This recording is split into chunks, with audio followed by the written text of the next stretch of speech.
The shotgun execution trend captures how much of the offense's efficiency is being driven directly by the quarterback, rather than by schematic disguise. This delta measures quarterback-driven production, comfort operating without illusion-based elements, and the ability. The key diagnostic is the relationship to shotgun performance. When under-center efficiency improves relative to shotgun, that is a healthier offensive signal than raw yardage gains alone, because it indicates the offense is winning structurally and not just through quarterback-driven execution. The motion trend is best understood as a test of function versus cosmetics, not simply whether motion is being used. The key question is whether motion is actively creating advantage or merely revealing information to the quarterback. A positive motion delta indicates that motion is constraining defenders, stressing communication, and generating real leverage before the snap. If motion efficiency remains flat while shotgun efficiency rises, it suggests that motion is primarily informational, with the quarterback still responsible for doing the heavy lifting post-snap. An important nuance is that, because no motion data is unavailable at this resolution, motion cannot be evaluated in isolation. It must be interpreted relative to baseline formations such as shotgun and under center. The comparison tells us whether motion is adding value beyond the core structure or simply riding along with improvements driven elsewhere in the offense. The red zone trend measures the offense's ability to convert drives into points and to sequence plays effectively under moderate spatial compression.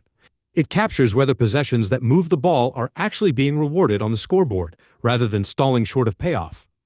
When red zone efficiency improves, it typically reflects cleaner sequencing, sharper decision-making, and fewer wasted possessions.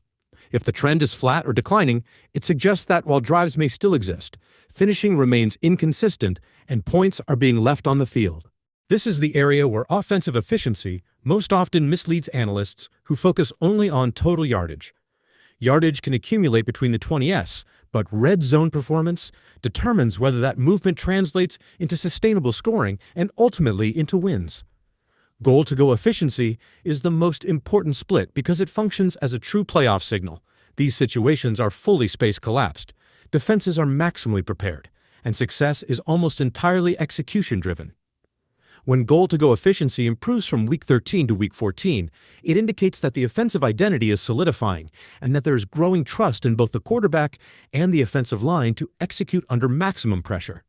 Regression, however, suggests that red zone success is fragile and that the offense still requires space to function properly.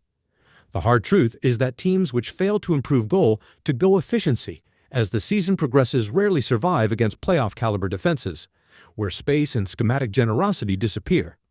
Reading the full picture requires looking at how these trends combine rather than evaluating any single split in isolation.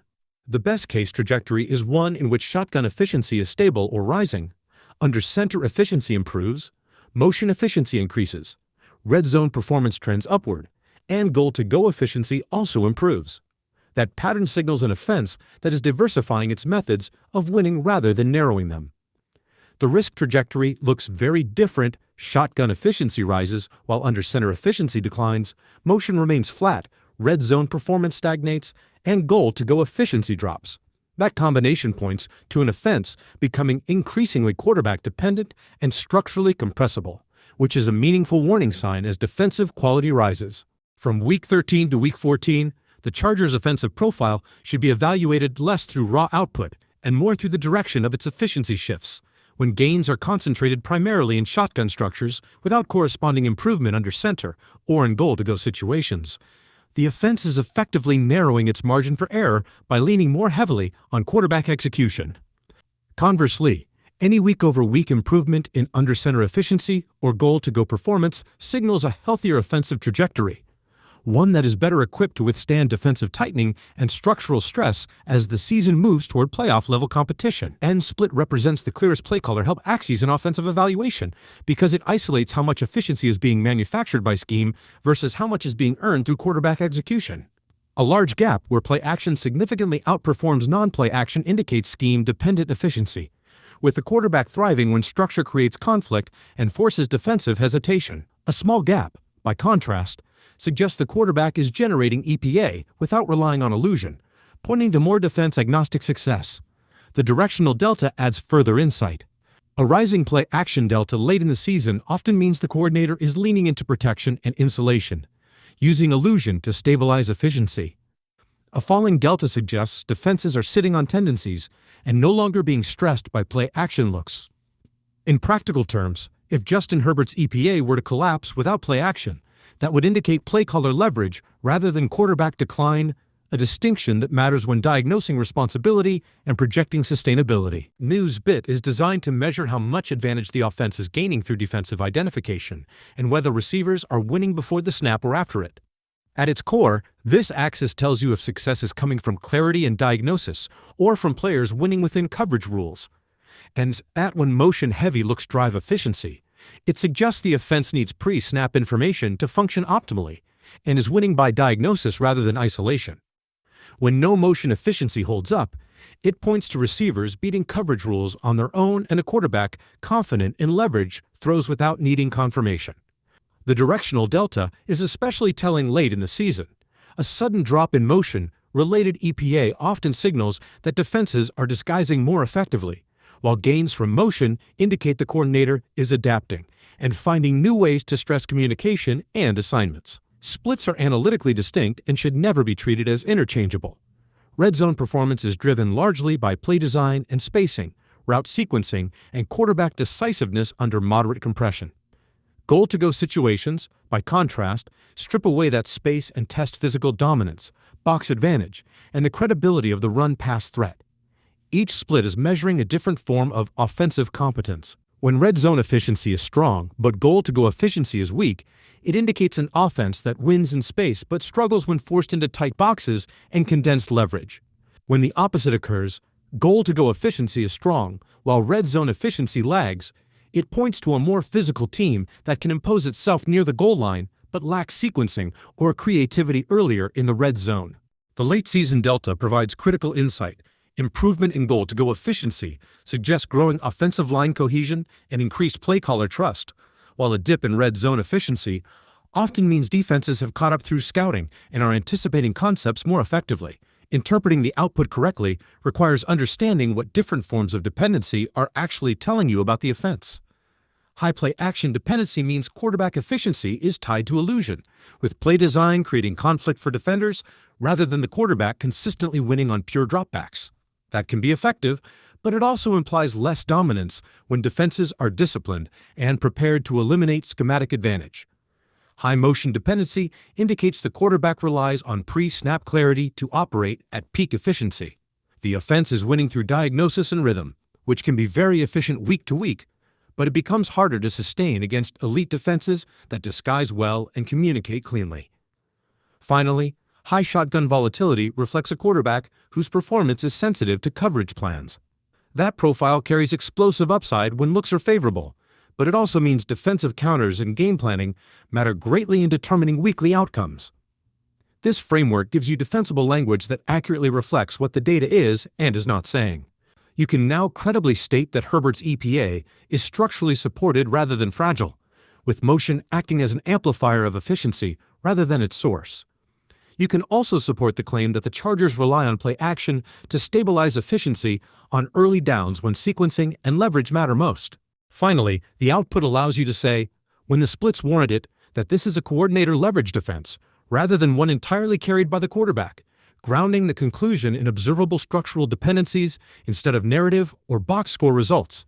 Motion functions as a meaningful amplifier of efficiency within the Chargers' offensive structure, but it is not a mandatory component for baseline success, and yet the gap between the two is not catastrophic. This indicates that motion improves outcomes without being a structural requirement for the offense to function. Important of outcomes without being a structural interpreted correctly, motion serves primarily as a clarifier rather than a crutch. It raises efficiency by forcing coverage declarations, creating leverage advantages, and allowing Justin Herbert to confirm reads earlier in the down. When motion is removed, the offense does not collapse, it simply operates with slightly reduced efficiency. From a football perspective, this describes a quarterback who benefits from clarity but does not depend on it. Motion accelerates decision speed and sharpens execution, but it does not replace the quarterback's ability to process and win post-snap. Play action functions as a multiplier within the Chargers' offense rather than a lifeline, and is noticeable, but it is not absolute, which is an important distinction. Efficiency improves with play action, yet the offense remains recognizable and functional without it.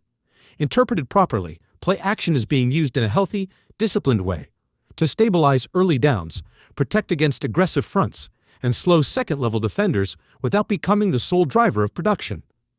From a football standpoint, this reflects sound play calling dependency.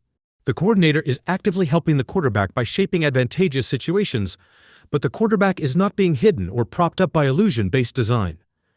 Red zone performance represents one of the primary stress points for the Chargers' offense. Team red zone efficiency remains solid overall, but it shows more volatility than open field splits, which signals that success in this area is heavily dependent on sequencing rather than raw talent. Red zone efficiency rises and falls based on the precision of route combinations, the timing of quarterback decisions, and the degree to which defenses anticipate upcoming concepts. When defenses correctly anticipate patterns or sit on tendencies, efficiency dips. When sequencing is clean and timing is sharp, efficiency quickly returns. From a football standpoint, this is not a talent limitation or a physical shortcoming. It is a chess match problem, not a strength problem. Any red zone struggles that surface are tactical in nature, driven by play design and anticipation battles rather than an inability to execute at a physical level. Goal-to-go situations expose the physical limits of the Chargers' offense. Team goal-to-go is functional but not dominant, indicating that while the offense can execute in tight, compressed spaces, it does not consistently overwhelm defenses. Efficiency in these situations is more situational than structural, fluctuating based on matchup, leverage, and play selection rather than stemming from a reliable physical advantage. From a football perspective, the offense can score from the 5-yard line, but it does not impose its will. This is the area where offensive line push, box advantage, and personnel groupings matter most, and where the Chargers' profile is adequate rather than imposing. That distinction becomes critical against elite defenses that thrive in short yardage scenarios. A hidden strength of this offense emerges when examining stability and volatility across splits. The most important takeaway from the delta analysis is that volatility is concentrated rather than global. Shotgun efficiency is stable week to week, motion remains moderately stable, play action performance is situational, and red zone and goal-to-go efficiency are volatile but explainable. Interpreted correctly, this means efficiency changes are localized to specific contexts rather than systemic across the entire offense. From a football standpoint, the Chargers do not lose their offensive identity from week to week. Instead, they adjust and are countered by defenses in a normal NFL equilibrium. The core question you asked, what it actually means to need play caller help for EPA gains, can be answered precisely using this data. Needing play caller help does not mean the quarterback collapses without structure. It means efficiency improves faster than it deteriorates when structure is added or removed. That is exactly the pattern shown here. Play action, motion, and shotgun all raise EPA, while removing them lowers efficiency without destroying it. The quarterback continues to produce, just at a lower ceiling. Translated cleanly, this is a leveraged defense rather than a carried one. The coordinator raises both the floor and the ceiling. The quarterback supplies baseline competence, and efficiency is engineered rather than accidental. The final verdict on the Chargers' offense is clear and internally consistent. It is structurally sound, quarterback compatible, coordinator enhanced, and stable in its identity, while remaining context sensitive in scoring areas. Just as importantly, it is not fragile, not gimmick-driven, not dependent on unsustainable variance, and not reliant on pure quarterback improvisation. If distilled into a single sentence, this is an offense that wins when structure and quarterback competence overlap, and it does so consistently. 1. Become less predictable within shotgun, not less shotgun. Shotgun is already a strength, but playoff defenses don't try to stop it outright, they shape it. What elite defenses do? Disguise late while holding leverage. Force Herbert to confirm post-snap, not pre-snap.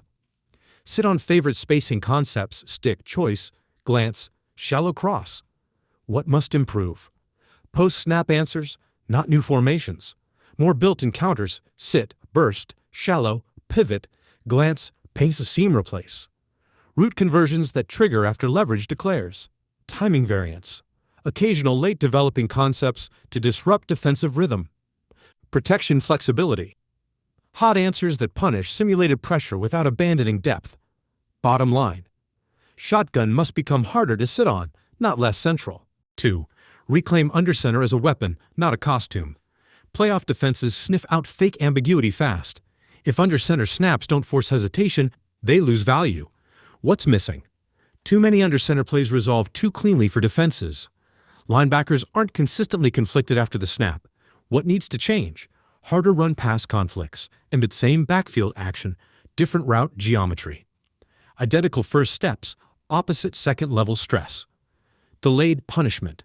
Not just is it run or pass, but who gets punished for committing. Sequencing over volume. Fewer concepts, reused deliberately across drives and games.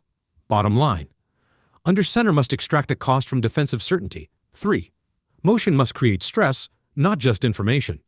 Your data is clear, motion helps, but playoff defenses communicate through it. What elite defenses do?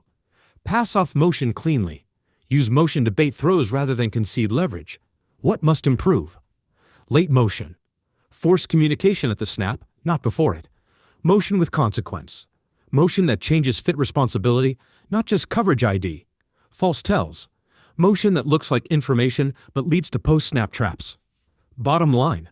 Motion must disrupt communication, not just clarify reads. 4. Red zone. Win the anticipation battle. Red zone struggles aren't about talent, they're about scouting equilibrium. What playoff defenses do? Sit on Chargers' favorite red zone concepts. Force Herbert to throw where they expect, not where they vacate. What needs to improve?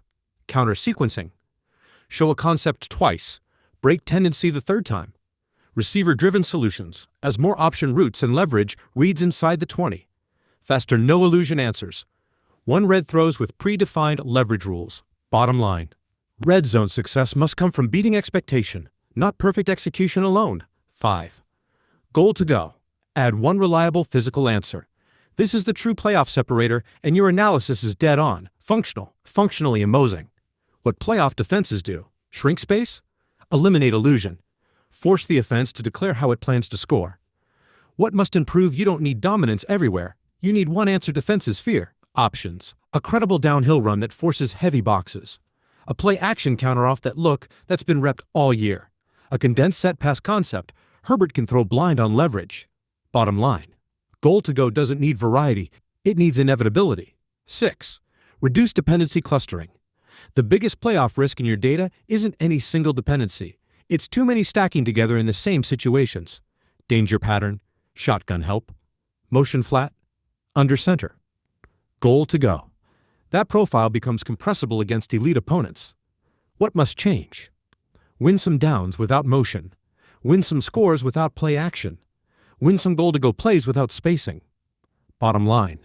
Playoff offenses don't eliminate dependencies, they distribute them. Final synthesis, the truth.